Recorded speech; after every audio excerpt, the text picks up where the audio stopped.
많이 거하는 그런 복된 주일이 되기를 주님 이름으로 축복합니다. 부활 이 코로나 사태 이전에는 제가 축복합니다 그러면 이렇게 목사님도 그렇게 되기를 축복합니다. 여러분도 그렇게 되기를 축복합니다 이랬는데 코로나 사태로 말미암아 우리가 그걸 잊어버렸어요. 자, 우리 다시 한번 하겠습니다. 부활의 소망과 능력이 여러분의 삶 가운데 충만하기를 주님 이름으로 축복합니다. 여러분에게 함께하기를 축복합니다. 감사합니다. 오늘 말씀의 제목은 말씀대로 살아나셨느니라입니다. 말씀대로 살아나셨느니라. 안식 후 첫날 무덤으로 찾아간 두 여인이 있었습니다. 막달라 마리아와 다른 마리아. 그런데 그 여인들에게 천사가 나타나 그가 말씀하신 대로 살아나셨다 이 말씀을 합니다. 십자가는 두 가지 속성이 있어요. 하나는 공의의 속성, 하나는 사랑의 속성. 그래서 예수님께서 이 모든 인류의 죄의 싹은 사망이기 때문에 어떤 자라도 죄의 값은 죽음으로 그 값을 지불해야 되는 그 속죄가 필요하기 때문에 그것을 이루기 위해서 예수님이라도 인류의 죄를 위해서 죽으셔야만 하는 그 공의를 이루시고 또 그 공의 이면에는 우리를 사랑하시는 하나님의 사랑이 존재하시죠. 그래서 공의를 이루기 위해서 예수님께서 안식일 전날 십자가에 달려 죽으셨지만 이제 공의를 다 지불하고 그 값을 다 지불하셨기 때문에 그 무덤에 사망의 상태로 있을 이유가 없는 거예요. 무덤이 그를 잡아놓을 수 있는 어떤 권세가 없는 거예요. 그래서 다시 일어날 수밖에 없는, 다시 생명으로 살아날 수밖에 없는 그러한 배경이 있습니다. 그 여인들이 예수님의 무덤에 갔는데 큰 지진이 나며 무덤이 열려 있는 거예요. 야, 이런 광경은 처음입니다. 자연과 만물을 창조하신 하나님께서 기적을 베푸셨는데요. 하나님은 당신의 계획을 이루시기 위하여 때로 자연도 기후도 또 생물도 심지어 바이러스까지도 하나님께 사용하십니다. 모세 때 하나님께서 홍해를 가르셨죠. 출애굽기 14장에 나오는 내용이고요. 여호수아 10장에는 여호수아와 이방인들의 전쟁을 위해서 하나님께서 해를 멈추시는 거예요. 이런 놀라운 역사를 하나님께서 행하시고 또 북이스라엘이 멸망하고 이제 아수르 제국이 남유다를 침략했을 때 히스기야가 하나님 앞에 기도할 때 18만 5천 명이 갑자기 전염병으로 인하여 다 죽어버려요. 패스트로 다 죽어버려요. 6월절 애굽인들이 보이지 않는 죽음, 하나님의 그 기운이 그 초태생들과 또 생명에 있는 모든 첫 생명들을 다 걷어가실 때 그때도 하나님께서는 보이지 않는 어떤 특별한 능력으로 하나님께서 하나님의 일을 진행하십니다. 그래서 하나님께서 어떤 일을 계획하실 때는 우리가 상상을 초월하는 그 독특한 방식으로 하나님의 그 크신 능력으로 그 일을 행하시기 때문에 우리는 연약하지만 우리는 낙심하고 우리는 죽음 앞에 십자가의 죽음 앞에 절망할 수밖에 없지만 절망한 채로 하나님 앞에 나아갈 수밖에 없지만 그러나 하나님의 뜻과 우리의 뜻이 일치되면 하나님께서는 우리의 생각과 우리의 상상, 우리의 그런 그 경험을 뛰어넘는 하나님의 기적으로 역사하시는 줄로 믿습니다. 그 은혜를 우리가 늘 경험하며 우리 어떤 상황 속에서도 하나님의 뜻, 하나님의 마음에 합당한 자로 서 있는 것이 중요합니다. 천사의 형상이 3절에 나와 있는데요. 우리 3절 말씀을 잠깐 보면 천사의 형상이 번개같고 눈같이 희었다 이렇게 기록되어 있습니다. 그 형상이 번개같고 그것은 눈같이 희거늘 이 부분과 예수님께서 십자가에 달려 돌아가실 때의 그 상황을 한번 비교해 보세요. 예수님께서 돌아가실 때 그 빛나던 해가 그 빛을 잃어버렸어요. 그리고 예수님의 모습은 정말 피로 땀으로 얼룩져 있는 흰 모습이 아니에요. 그 죄의 모습, 죄를 짊어지고 가는 어린 양의 모습. 그 죄의 그 흉측한 모습들을 다 짊어지고 사망이라고 하는, 죽음이라고 하는 그 속죄의 자리로 하나님께서, 하나님의 아들이 나가신 거예요. 그런 다음에 그 공의의 문제가 해결되고 죄와 사망의 문제가 해결돼서 이제 부활하실 때 그 부활의 전조 현상이 천사가 흰옷을 입고 번개 같고 그곳은 눈같이 희거늘. 이 부분이 우리에게 암시하는 바가 굉장히 큽니다. 그 부활의 찬란한 영광을 천사가 빛을 입고 어두운 가운데 거하시는 예수님의 십자가와 대조를 이루면서 설명하고 있습니다. 그런데 그 귀한 일을 목격한 여인들의 반응, 그 반응이 두 가지 반응이 있어요. 첫 번째는 무서움의 반응. 두 번째는 큰 기쁨. 무서움과 그 기쁨이 예수님의 그 부활의 현장을 찾아간 그 여인들이 공존한, 무섭기도 하지만 그러나 그 무서움의 문제가 해결되자 다시 기쁨으로 그 마음이 변하는 거예요. 그래서 5절에 너희는 무서워하지 말라. 무서워하지 말라. 여인들이 막 떨고 있는 거예요. 과연 죽은 자가 살아나는 것이 가능한가? 예수님께서 그렇게 말씀하셨는데 실제로 살아나 있는 거예요. 실제로 예수님께서 살아났다 하는 그 광경, 막 지진이 일어나고 막 이러니까 그 여인들이 떨 수밖에 없는 거예요. 그러나 저는 오늘 이 말씀을 묵상하면서 제가 참 많은 묵상을 했어요. 늘 우리가 잘 익숙한 말씀이잖아요. 늘 들었던 말씀이고. 그러나 이 여인의 두려움은 단순히 어떤 공포가 아니에요. 공포. 그러니까 이 여인들의 내면 속에 예수 그리스도는 구주이시다, 예수 그리스도 하나님의 아들이시다라고 하는 그 믿음이 있는데 그 믿음을 흔들어 깨우는 두려움이에요. 흔들어 깨우는, 급하게 흔들어 깨우는, 잠재되어 있는, 이미 사그러져 꺼져가는 그 등불을 다시 불어 일으키는 그러한 두려움이에요. 자신들도 설마 하고 믿었는데 그렇게 된 그 현실 속에 지금 자신들이 들었던 말씀과 예수님께서 나는 죽었다가 다시 사흘 만에 살아날 것이다 라고 하는 들었던 말씀이 그 십자가의 죽음 처참함이 너무 크기 때문에, 너무 공포스럽기 때문에 들었던 말씀들이 흔적도 없이 그냥 어딘지 모르게 그냥 사라져 버린 거예요. 그런데 눈에 보이는 그 현장, 보이는 그 말씀의 현장에는 들었던 말씀의 그 실체가 드러나 있는 거예요. 그러니까 이 보이는 말씀의 현장과 자기가 들었던 말씀과 연결시키려면 그 충격이 얼마나 크겠어요. 사람들은 신앙생활을 하는 내내 늘 무서움의 자리에만 머물러 있는 경우가 있어요. 정말 하나님 살아계시나? 하나님이 막 살아계시는 걸 막 피부로 느끼고 하나님 막 도와주시는 것을 고백하면서도 진짜 살아계실까? 진짜 이건 하나님이 도우셨을까? 내가 노력한 것 같은데, 내가 애쓴 것 같은데, 누가 도와줘서 그렇지, 우연이 되겠지, 막 이런 생각을 하면서 하나님께서 행하신 그 일을 인간적인 판단으로 그냥 스쳐 지나가는 거예요. 하나님께서 눈으로 보여줘도. 그런데 중요한 것은 우리 하나님의 백성들은 하나님께서 행하신 그 보이는 말씀의 세계와 우리가 알고 있는, 우리의 심적으로 믿고 있는 그 믿음의 말씀을 연결시킬 수 있는 능력이 필요한 거예요. 그 역할을 누가 도와주느냐? 천사가 도와주죠. 천사가 도와주는 거예요. 그러니까 오늘날에는 누가 도와주냐? 성령께서 도와주시는 거예요. 성령께서 우리가 들었던 말씀과 하나님의 그 보이는 말씀을 연결시켜주는 그 역할을 성령께서 하시는 거예요. 그래서 우리가 늘 성령 충만이 필요한 이유예요. 큰 기쁨으로 이제 변하는데요. 확신을 가지고 그녀들이 현장을 목격했고 천사가 살아났다는 그 사실을 다시 이제 일깨워 준 거예요. 여러분, 우리 진짜 큰 일을 당하거나 큰 사건을 닥치면 믿는 사람이라 할지라도 그 사건과 그 상황 속에 몰입이 돼서 함몰이 돼가지고 내가 진짜 하나님의 말씀대로 기도해야 되고 하나님 말씀대로 행해야 되는데 그걸 잊어버릴 때가 있어요.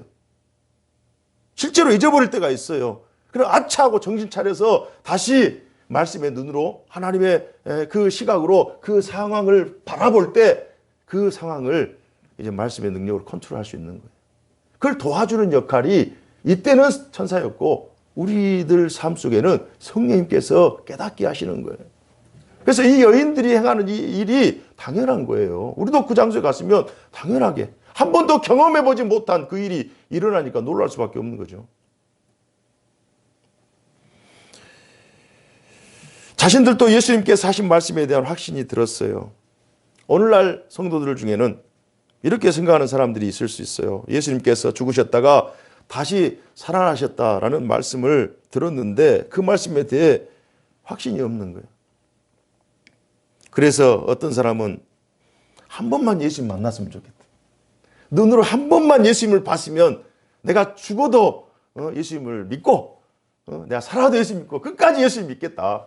예수님 한 번만 내 눈으로 한번 보여주십시오. 이렇게 생각하는 사람이 있어요. 교회 다니는 사람들 중에서도 마찬가지예요. 상황이 답답하면 답답할수록 하나님 왜 그러십니까? 하나님 좀 제발 좀 하나님 보여달라고 하는 분들이 있을 수 있어요. 얼마든지 있을 수 있어요. 그러나 저는 그분들에게 이렇게 말씀드리고 싶어요. 여러분들 그렇게 생각하시는 분들은 하나님을 보고 싶다, 예수를 만나고 싶다. 그럼 여러분들이 만나고 싶고 보고 싶을 때 그럴 때마다 얼마든지 볼 수 있다. 얼마든지 예수를 만날 수 있다.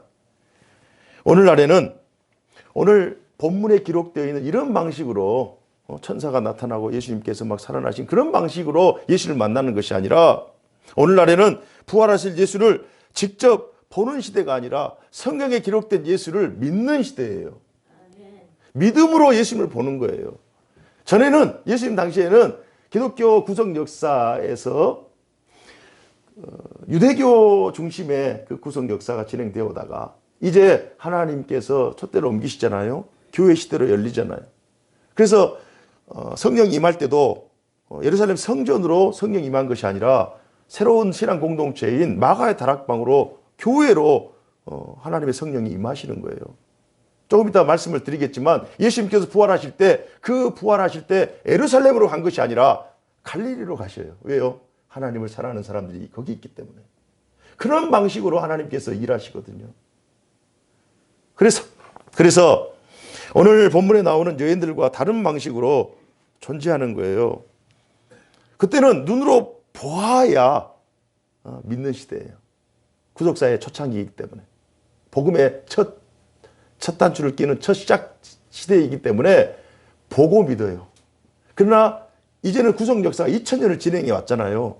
주님께서 2000년 동안 교회를 보호하시고 하나님의 택한 백성들의 삶을 지금까지 보호하셔서 그 구속 역사의 2000년이라고 하는 검증된 시간이 축적되어 있는 거예요. 그래서 이제는 보고 믿는 것이 아니라 믿으면 보이는 시대입니다. 그래서 믿고 하나님의 말씀을 보면 예수님을 만날 수 있는 거예요. 그 인식의 전환이 필요합니다. 성경을 통해 기록된 말씀을 통해 부활하신 예수님을 볼 수 있고 성령님을 통해 이 사실을 믿고 확신하며 오늘날 우리가 신자로 살아갈 수 있어요. 우리가 성경을 보는데 그 성경이 하나님의 말씀임을 어느 날 깨달아 알게 돼요. 실제로 그렇습니다. 저도 그랬어요. 교회 나갔는데 어느 날 우리 주변에 제 가정 주변에 교회 다니는 사람 없잖아요. 그럼 어느 날 교회를 갔는데 전도 다녀서 교회를 갔는데 어느 날 갑자기 성경 말씀이 믿어지는 거예요. 누가 믿으라고 했고 강요했거나 전혀 그렇지 않습니다. 그래서 저랑 같이 생활했던 우리 그 학교 친구들은 제가 목사가 됐다는 것이 기적이라는 거예요. 하나님이 살아계신지는 모르겠는데 네가 목사가 된 것이 하나님 살아계신 것 같다. 왜냐하면 하나님과 전혀 관계가 없는 삶을 살았으니까. 그러나 어느 날 하나님의 말씀이 믿어지는 거예요. 하나님을 찬양하는데 마음속에 막 감동이 있는 거예요. 그래서 막 2시간, 3시간, 4시간 찬양하는 거예요. 성경을 읽는데 일주일 동안 밥만 먹고 성경을 읽는 거예요. 그런데 그 말씀이 꿀과 같이 다른 거예요. 다 믿어지는 거예요. 그래서 그 이후에는 교회 다니지 말하게도 담 넘어서 다니는 거예요. 와, 이런 역사가 하나님의 성령의 역사예요. 여러분 성경을 믿으십니까? 성경을 읽으실 때 예수의 부활이, 예수의 생명이 여러분의 믿어집니까? 여러분 성령 충만한 사람인 줄 믿습니다. 여러분이 성령 충만한 사람이에요. 그러므로 이 사실을 믿어지는 것이 실제 보는 것보다 더 복되다. 이게 제 말씀이 아니에요. 예수님 말씀이에요. 요한복음 20장 27절에 도마가 실제로 예수님의 그 옆구리, 그 창에 찔린 옆구리를 실제로 만져보고 증거를 확보해야 내가 믿겠다. 그러니까 실제로 보고 만져보라고 하는 거예요. 직접 넣어보는 거예요. 그래서 믿고 확인하고 주는 그리스도십니다. 이렇게 고백하잖아요. 그때 예수님께서 요한복음 20장 29절에 예수께서 이르시되 너는 나를 본고로 믿느냐? 보지 않고 믿는 자들은 복되도다. 우리가 얼마나 복 있는 존재인지 몰라요. 그래서 이 말씀을 하신 목적이 20장 30절 31절에 오직 이것을 기록하면 너희로 예수께서 하나님의 아들 그리스도이심을 믿게 하려 함이요 또 너희로 믿고 그 이름을 힘입어 생명을 얻게 하려 함이라. 생명을 얻게 하기 위해서 예수님께서 구약의 구속 역사를 다 적으시고 신구약에 등장하는 5천 명의 등장인물과 2천 곳의 장소를 막 동원하시고 1500년이라고 하는 그 역사의 시간을 하나님께서 사용하여 주셔서 시간과 공간과 그 하나님 구속 역사 속에 인간을 집어넣어 가지고 하나님 구속 역사를 지금까지 진행해 오신 거예요. 우리에게 생명을 주시고자. 그래서 우리는 축적된 이 구속 역사 가운데 하나님께서 이렇게 촛대를만 옮기시잖아요. 그 구속 역사의 선상에 우리가 참여하는 자로 서 있는 것이 하나님의 은혜요 은총인 줄로 믿습니다. 이 사실이 믿어지는 것이 은혜인 거예요. 들리는 말씀과 보이는 말씀이 만날 때 능력이 나타나는 거예요. 이 여인들, 두 여인들이 무심코 갔어요. 너무 충격받아가지고 예수님이 죽었어. 아들이 죽었어. 메시아라고 고백했던 그 구주가 죽은 거예요.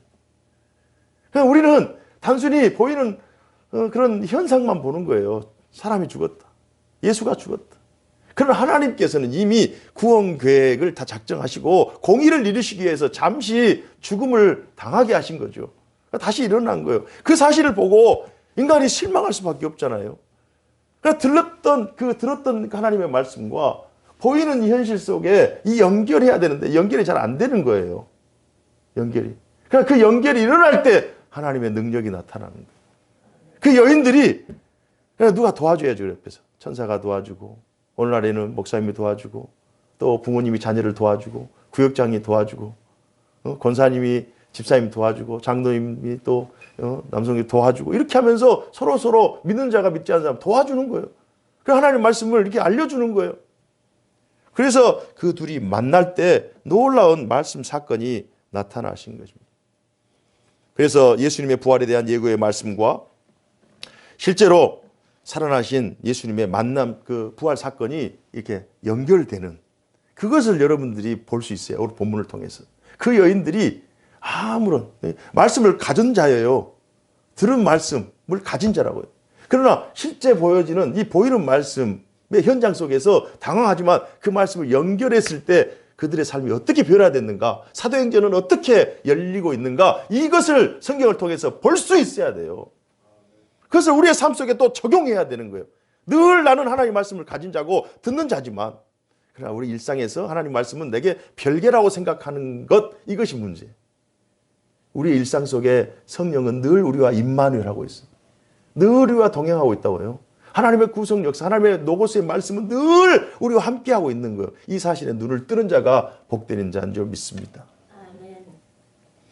신자의 삶 속에도 들리는 말씀, 하나님의 성경 말씀이 보이는 말씀, 우리의 삶이에요. 우리의 삶의 변화, 우리의 삶 속에서 일어나는 그러한 제자의 삶, 그게 만날 때 하나님의 귀한 역사가 나타나는 거예요.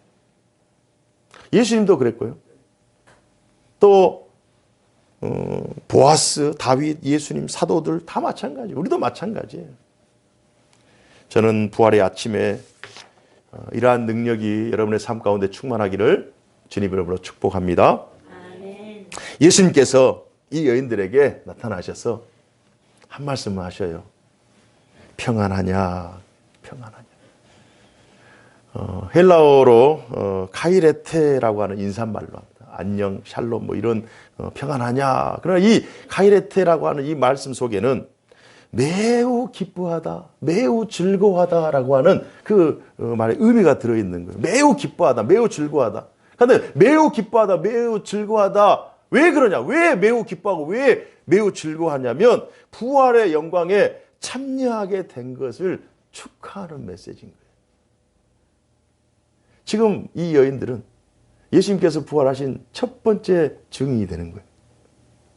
부활의 영광에 지금 참여하는. 그래서 이 영광에 참여하게 돼서 정말 기쁘고 정말 축하하고 정말 즐겁다 하면서 예수님께서 그 의미로 평안하냐 이런 거. 여러분들도 지금 부활의 아침에 하나님 앞에 나와서 예수님의 부활을 기념하면서 또 감사하면서 축하하면서 이렇게 있잖아요. 저희가 여러분들에게 이렇게 제가 물어봐야 돼요. 평안하십니까? 아멘. 아멘. 그래요. 아멘. 평안하십니까? 이 평안의 속에는 우리에게 하나님 평강의 마음을 주셔서 예수 그리스도의 부활에 참여할 수 있다. 예수 그리스도의 부활에 초청하셨다라고 하는 그 의미가 함축되어 있는 거예요. 평안하냐. 그러면서 무서워하지 말라. 천사도 무서워하지 말라. 예수님께서 무서워하지 말라. 진짜 무서웠나 봐요. 진짜 무서웠나 봐요. 우리가 말씀을 가지고 있지만 오늘날 되어지는 이 우리의 상황, 현실 속에 무서워하는 것들이 너무 많은 거예요. 무서운 것들이 너무 많은 거예요. 한 번도 경험해보지 못한 코로나 이런 것들이 우리를 막 두렵게 하는 거예요.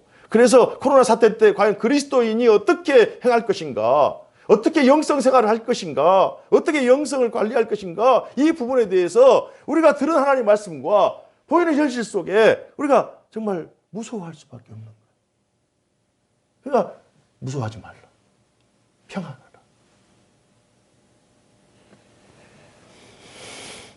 빨리 가서 7절입니다. 7절 다 같이 한번 읽어봅시다. 7절 시작. 또 빨리 가서 그의 제자들에게 이르되 그가 죽은 자 가운데서 살아나셨고 너희보다 먼저 갈릴리로 가시나니 거기서 너희가 배우리라 하라. 보라 내가 너희에게 일렀느니라 하거늘. 그래서 예수님께서 이 부활의 소식을 누구에게 담아주십니까?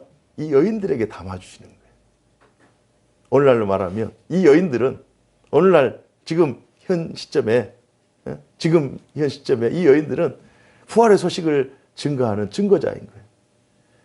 저를 통해서 여러분들 지금 부활의 소식 메시지가 증거되잖아요. 증거되잖아요.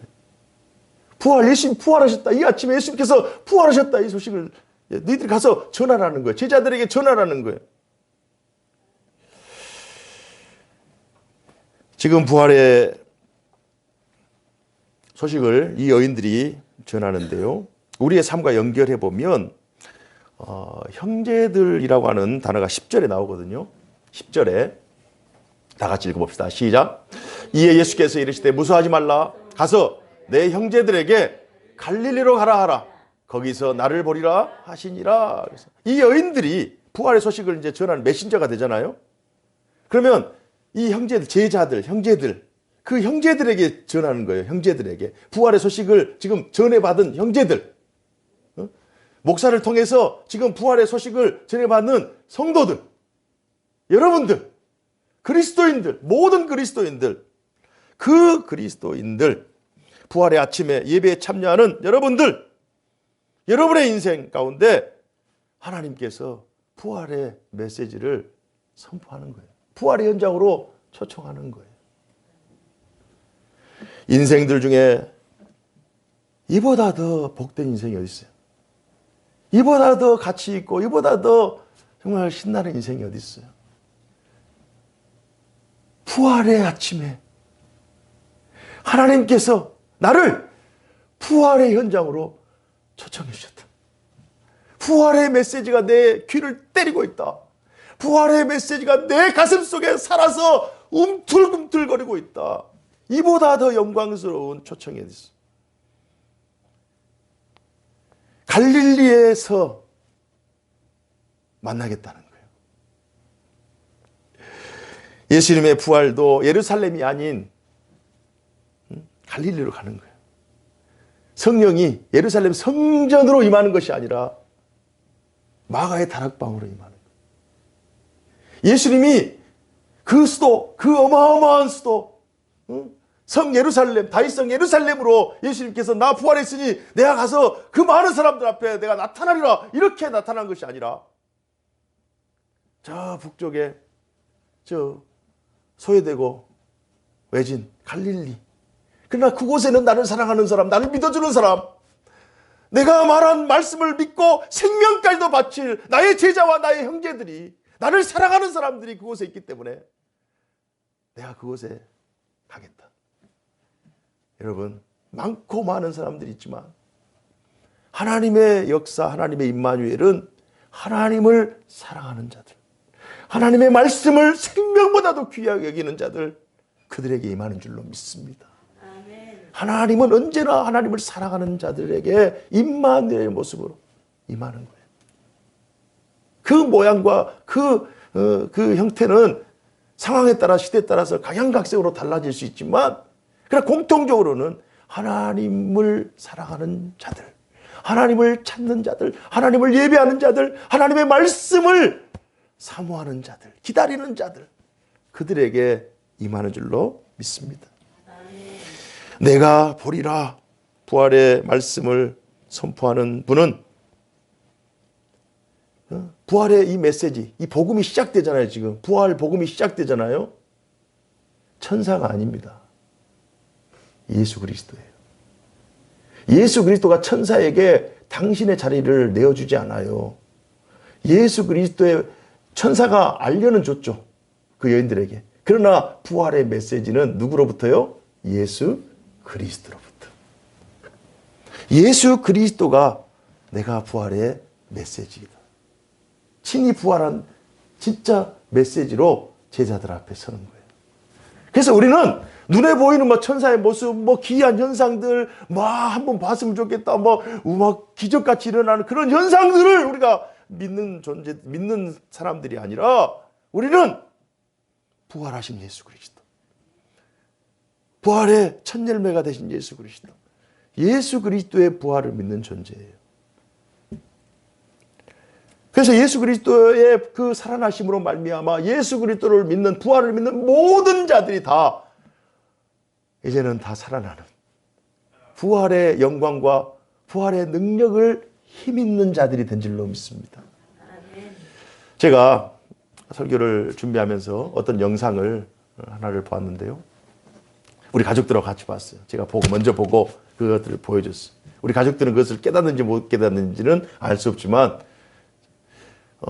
제가 그 어떤 해군 대장이 이제 막 입교한, 그리고 이제 입교식을 다 입교하고, 그리고 나서 이제 그 훈련을 다 마친 그런 실이라고 하는 미국의 특수부대, 수색대, 그 장병들에게 연설하는 거예요. 150명이 지원했는데, 그 150명 특수부대 지원할 때는 거의 보통 유단자이거나 또 체력이 자신 있거나 어떤 특수한 어떤 그런 능력을 가지고 있는 자들이 지원하잖아요. 그런데 그 사람들 중에 150명 지원했는데 43명밖에 남지 않았어요. 그런데 그 훈련이 어떤 정도 훈련이냐면, 이제 바다를 수영해 가는데 장기간 동안 바다에서 살아야 돼요. 그러면 그 바다에 식인 상어가 있는 그 바다에 다 집어넣는 거예요. 그래서 거기서 상어한테 도망 다니면 잡혀 죽지만은 상어하고 싸워서 이기라는 거예요. 그걸 요청을 하는 거예요. 그런데 그대로 다 해요. 심지어는 6일 동안 먹을 것을 주지 않고 6일 동안 잠을 재우지 않습니다. 그래서 잠을 안 자고 6일 동안 버텨야 되는 거예요. 그러면서 이제 임무를 감당해야 되니까.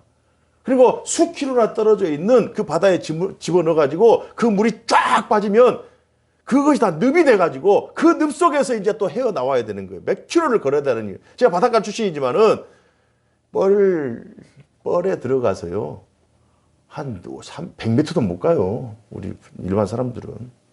권사님 그러죠? 진짜 그렇습니다. 얼마나. 근데 이 수킬로를 걸어서 살아나와야 되는 거예요.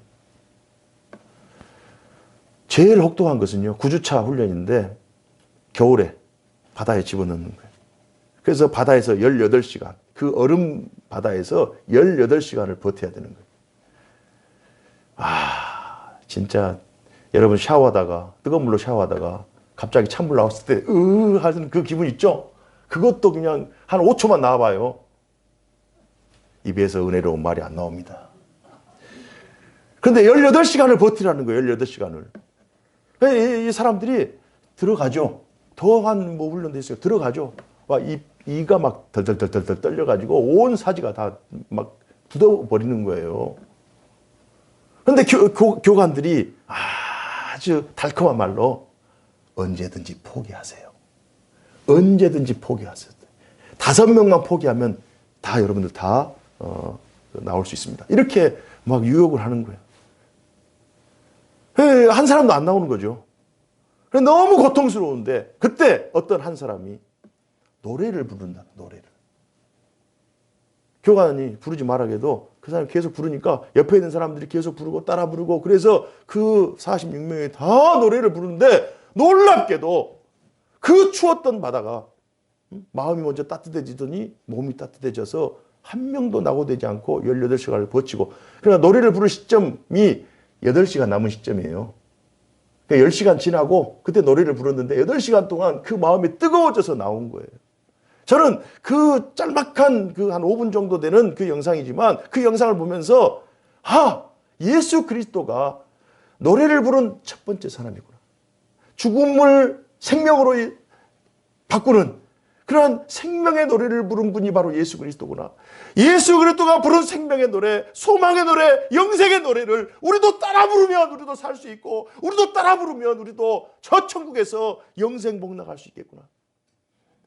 이 부활의 아침에 비록 삶이 힘들고 어렵지만 부활하신 능력, 사망 권세를 이기신 능력, 현실의 그 죽음을 이기신 능력 되신 예수 그리스도에 인하여 죽은 것 같은 여러분의 삶, 죽은 것 같은 여러분의 꿈, 정말 아무 살아있는 것, 그냥 살아있으니까 살아있다라고 생각하는 그런 어떤 기대, 그런 현실, 그것들이 비록 눈에 보이는 현실이 우리를 실망시키지만 그러나 우리가 하나님 앞에 뜻을 정하고 예수 그리스도의 노래를 따라 부르고 예수 그리스도께서 행하신 그 길을 가다 보면 하나님께서 모든 것을 합력하여 선을 이루시고 반드시 이기게 하시는 승리의 역사를 우리 모두에게 허락해 주실 줄로 믿습니다. 이 놀라운 능력이 여러분의 삶 가운데 충만하기를 주님 이름으로 축원합니다. 기도하겠습니다. 은혜로우신 하나님 아버지, 우리가 이 부활의 아침에 예수 그리스도를 노래하며 예수 그리스도의 그 부활의 초청에 감사한 마음으로 응할 수 있도록 믿음 주시고 자녀 삼아 주시고 소망 주시니 감사합니다. 우리가 비록 이 힘들고 어려운 인생을 살지만 그러나 우리가 외롭지 않고 고단하지 않은 것은 언제나 성삼위 하나님께서 우리와 동행하여 주시고 하나님의 임마누엘이 우리에게 늘 함께하기에 우리가 하나님의 말씀을 붙잡고 현실을 믿음으로 살아내는, 잘 견디고 이겨내는 그러한 승리하는 그리스도인의 삶 살게 하여 주옵소서. 이 놀라운 은혜가 우리 사랑의 가족들 또 저들의 삶 가운데 충만할 수 있도록 역사하여 주옵소서. 주 예수 그리스도 이름으로 감사하며 기도하옵나이다. 아멘.